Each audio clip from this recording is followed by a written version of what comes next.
Hi everyone, welcome to Engaging the Eagle, exploring US foreign policy in Southeast Asia.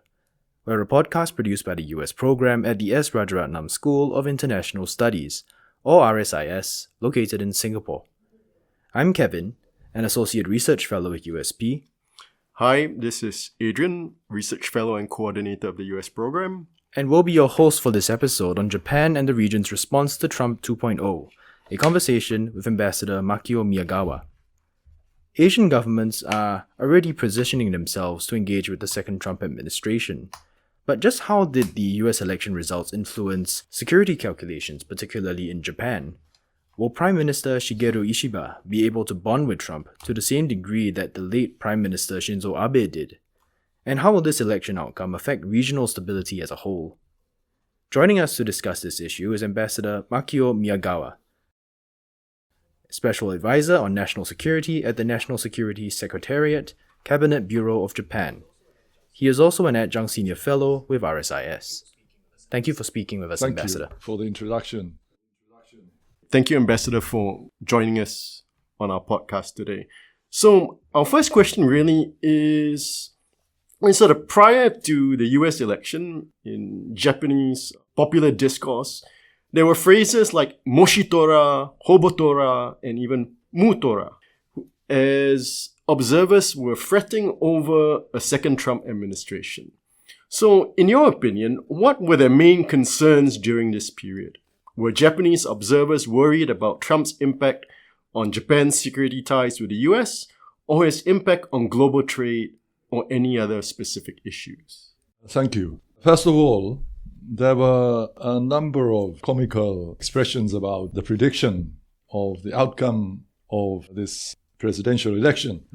Moshitora, that means if Trump wins. Yeah. Hobotora, that means Trump almost wins.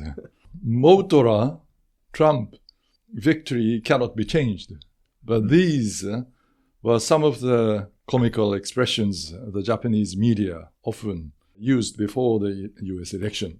Japanese media's worrisome reports on Mr. Trump seem to reflect, to my knowledge, his high-handed behavior on the chaos he caused in Congress 4 years ago. Those reports seemed also be motivated by their emotional backlash against his forceful actions, such as the imposition of high tariffs, his indifference to climate change, and his heavy-handed treatment of immigrants, which the media claim are different from the behavior expected of most political leaders around the world.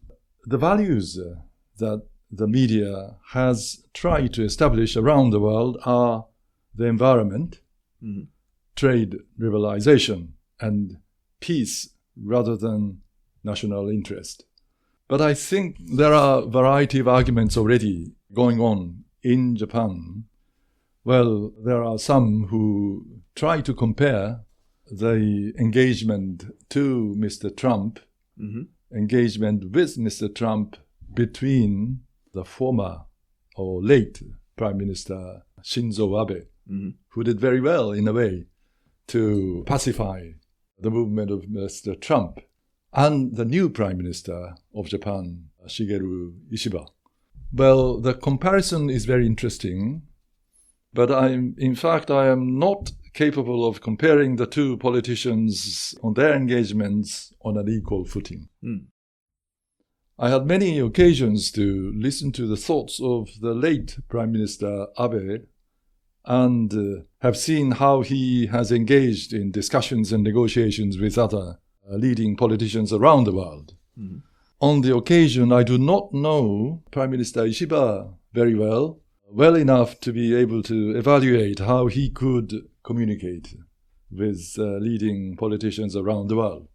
And there is another problem for the comparison between the two political leaders in Japan. Mr. Abe began discussions with Mr. Trump when he had already gained rich experience as a head of the government and had been implementing policies related to Japan's security and economic matters. And there are many issues which Abe-san presented to Mr. Trump when Mr. Trump was just elected. In contrast, new Prime Minister Ishiba has only just been elected Prime Minister, and President-elect Trump has already led the country as the president for 4 years already. So the situation is very different. Yeah, there's an imbalance. Exactly. So it's not good timing for the Japanese political leaders' engagement policies vis-a-vis the new, just elected US political leader. So, Ambassador, if I may then follow up, Yeah. right? Because one of the things looking forward is that we are also probably expecting some degree of instability, right, sort of in the US as President-elect Trump puts his agenda into action. Yeah, right? Sort of domestically.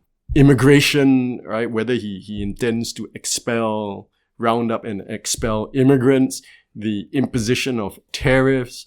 So that's on the one hand. On the other hand, Prime Minister Ishiba is now at the head of a minority government. The LDP for the longest time was the bedrock of political stability.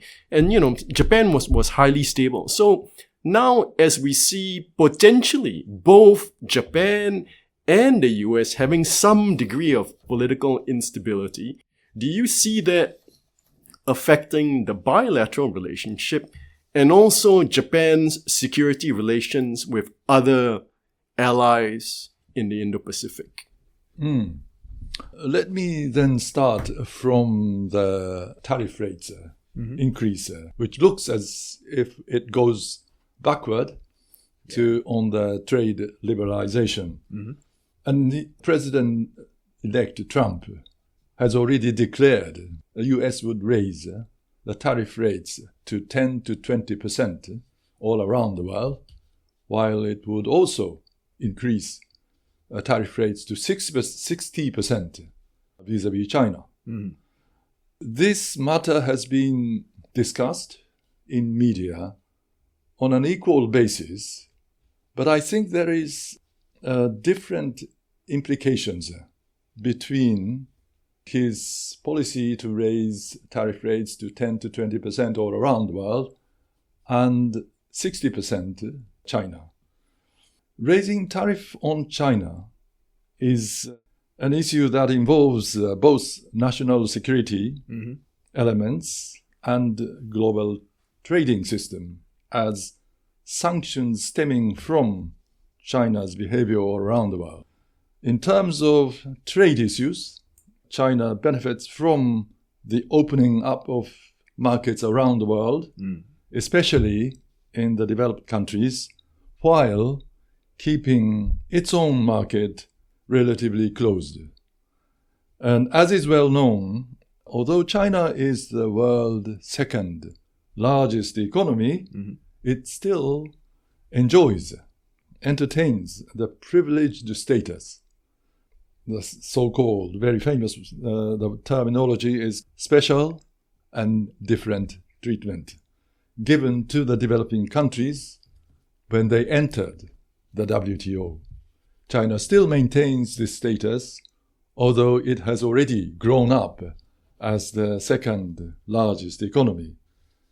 As is well known, from the national security issue, China is expanding its military muscle in an opaque manner and using its industries to strengthen military power, posing threat in a way, to our views, to the security of neighboring countries. The issue of tariffs between Japan and the US has always been resolved through negotiations to the benefit of both economies. I myself was involved in late 80s and early 90s, and we had very serious, sometimes aching negotiations, but we solved and we settled amicably in the end for the benefit of both countries and also for the benefit of the whole world. We conceded to US request, and it's not just to US, but to the whole world. Market became open. So this is a matter that has to be evaluated fairly well after a couple of months of his administration in the second term. Okay, understood. Thank you. Ambassador, in that case, I'd like to ask you, how do you think this election outcome will affect regional stability as a whole? The question you posed has a lot of strategic importance, but the answer needs to cover broad terms. The Trump administration is expected to adopt a set of unconciliatory policies vis-à-vis particularly China. Yes. And while some believe that its firm positions will intensify the conflict or confrontation between US and China, and it may result in instability in the region. But others believe that the Trump administration's strong stance will deter China, making China more difficult to take unilateral or coercive measures or actions against or vis-à-vis small and medium-sized countries in the region, thereby actually stabilizing the region. So it is not very, simple. That's true. Well, as someone who has observed China's behavior in South China Sea over the past 20-some years, I tend to take rather the latter's view. Okay, interesting. I mean, if I could follow up on that question. So what you're saying is that perhaps China might be deterred, maybe brought to the table by these kind of, shall we say, more confrontational policies in the hopes of trying to stabilize the relationship. Okay, interesting.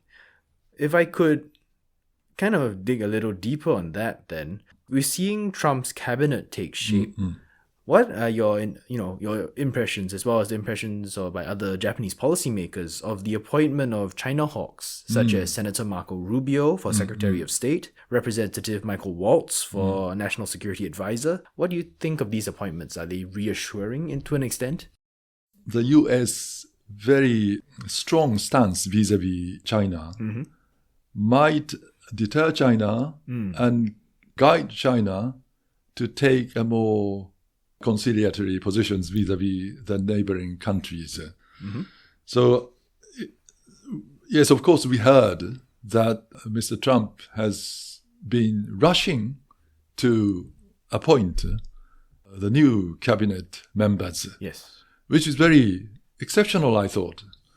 Usually, it takes several months to complete the new members of the administration. Yes, that's but right. He has been very quick and swift in appointing new members, particularly the core members. Yes, we heard that Mr. Rubio might become the Secretary of State. Well, he's under sanctions by Beijing. Yeah. It's very interesting whether he can have an official visit to China or not. Yeah. Anyhow. It's kind of like the shoes on the other foot from the former defense minister who was sanctioned by the US. That's right. Yes, indeed. We also heard Mr. Waltz will become a national security advisor. But these lineups might give us predict what policies the new Trump administration will take vis-à-vis China. And we all know that the new era of confrontation has started. And the world has already changed from several years ago. We enjoyed, in fact, a global cooperation period of time from the beginning of 90s. It was just after the Cold War ended. And 2016-17, when Trump administration started its operation. While we are in a confrontation era, I think how the world will achieve stability and peace should be different from the way how the world achieved peace and stability during the period of global cooperation. I see. So I feel that taking a strong stance vis-a-vis countries which might create destabilization, particularly in this region, is the way how to create a stability and peace. Okay. So we should look forward Yes. how it works. I'm not saying that this policy is always right, Yeah. but I am interested and intrigued what outcome it can produce. In conclusion, my response to your question is rather positive, Yes. never negative. Thank you. Ambassador, if I may then follow up on that point, one of the things the Biden administration did to build up its deterrence capability and also to bring in other US allies and partners in the Indo-Pacific was to create these unilateral security groupings. Right, so we have AUKUS, we have the US, Japan, Philippines trilateral, we also have a US, Japan, ROK trilateral. So do you think these unilateral security groupings will continue under a second Trump administration? And also, to what extent do you think Japan is willing to play a part in this lattice work of security arrangements if the US role becomes much less, retracts? Yeah. Right? It doesn't focus as much on those groupings as it used to under Biden. Yes. Our security mechanism in East Asia has been described as a hub and spoke system, with the US always at the center and consisting of radial bilateral security treaties. But that system has not fundamentally changed, of course, nor is there any solid system to replace it. But security arrangements involving several countries, which have been described as unilateral, are beginning to take shape and emerge. And these trends have arisen out of the natural necessity, in a way, and inevitability. Therefore, there is no need to crush them, and I think it would be better to actively embrace measures that utilize their advantages. We have a new security arrangements, as you mentioned, AUKUS, and although it is not just only the security, but quadrilateral or quad, maybe. Right. Yes. Well, ASEAN is not a security arrangement, but within ASEAN they might start discussing how to maintain peace and stability, and it has already been the case.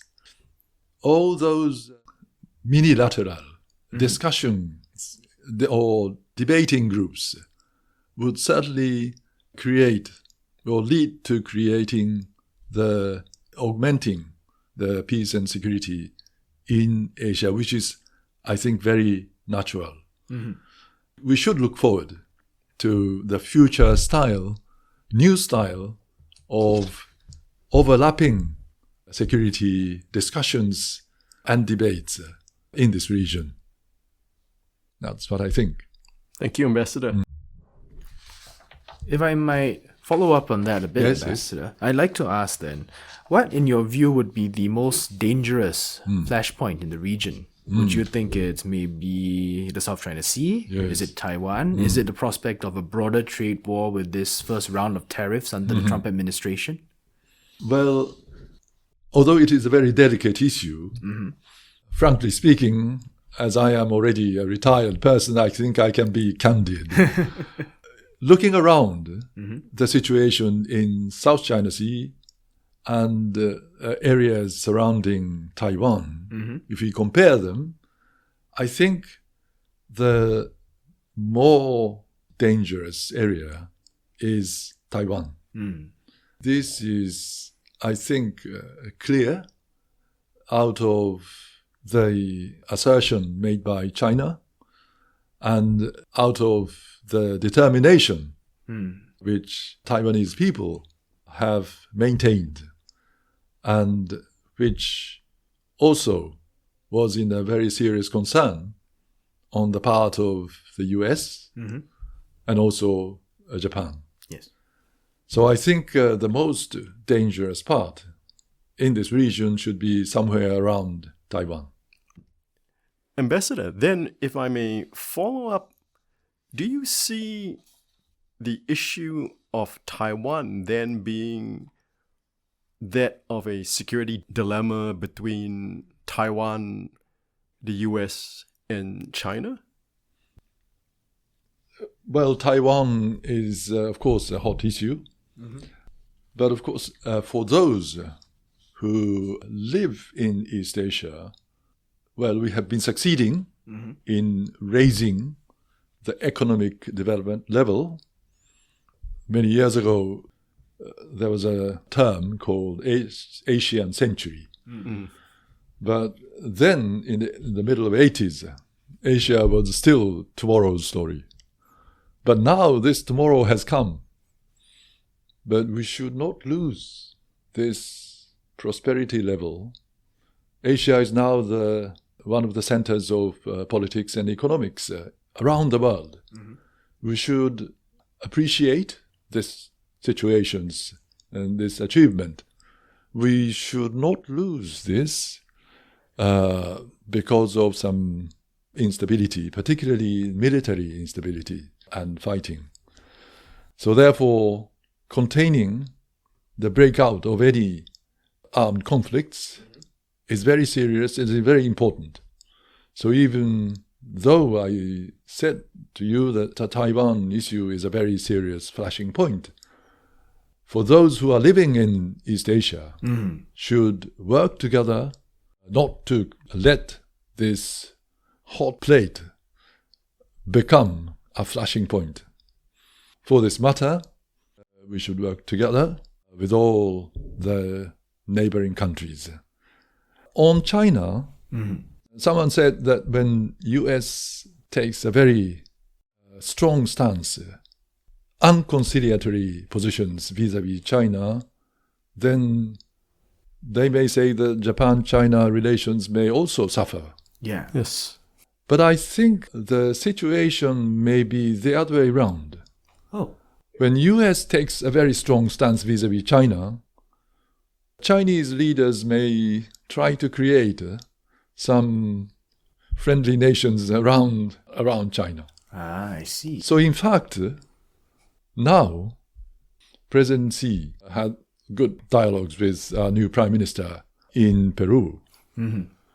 We have already received a good response from China on the water we let to the ocean, despite very serious opposition expressed by the Chinese government. It's only Chinese government who did not receive the fishery products from Japan till today, but Chinese government has already expressed readiness and eagerness to import fishery products. This is one of the symptoms which has recently come up. And my reading is that this is partly because China is worried about the US very strong and unconciliatory positions vis-à-vis China when President Trump will come back to White House. I see. Thank you. Ambassador, speaking of these kind of dynamics then, I'd like to ask, how would Japanese leaders respond if US officials began to pressure them to compensate the US even more, for its involvement in Japanese security? From my own perspective, as someone who has been involved in security issues, Japan has tended to rely too heavily on the US for its own defense for a long time. since the end of the war. So if Mr. Trump argues that Japan should make more and more of an effort on its own, I think that to a certain extent he's right. So at the same time, it is also true to the fact that Japan has been making its own efforts over the past several years, and this point should also be conveyed to him accurately. But I think we should, in general terms, realize that his assertion should bring us together more cohesively, and we should make use of his new opportunity for the stability of this region, for the strengthening of US-Japan security collaboration. So therefore, I would answer that his new initiative or new engagement should be made use of for the benefit of the two nations. That's true. There will be challenges, but there will also be opportunities, perhaps, to relook at how the security arrangements in the region are like. So, Ambassador, are there any last thoughts that you'd like to leave the audience with? No, but I'm very happy to make this experience for the first time. Yeah. Thank you very much for appearing on our podcast. I appreciate. And thank you everyone for tuning in. We hope you enjoyed this episode.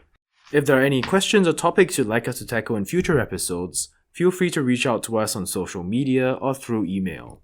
Until next time, stay safe, and we'll see you again.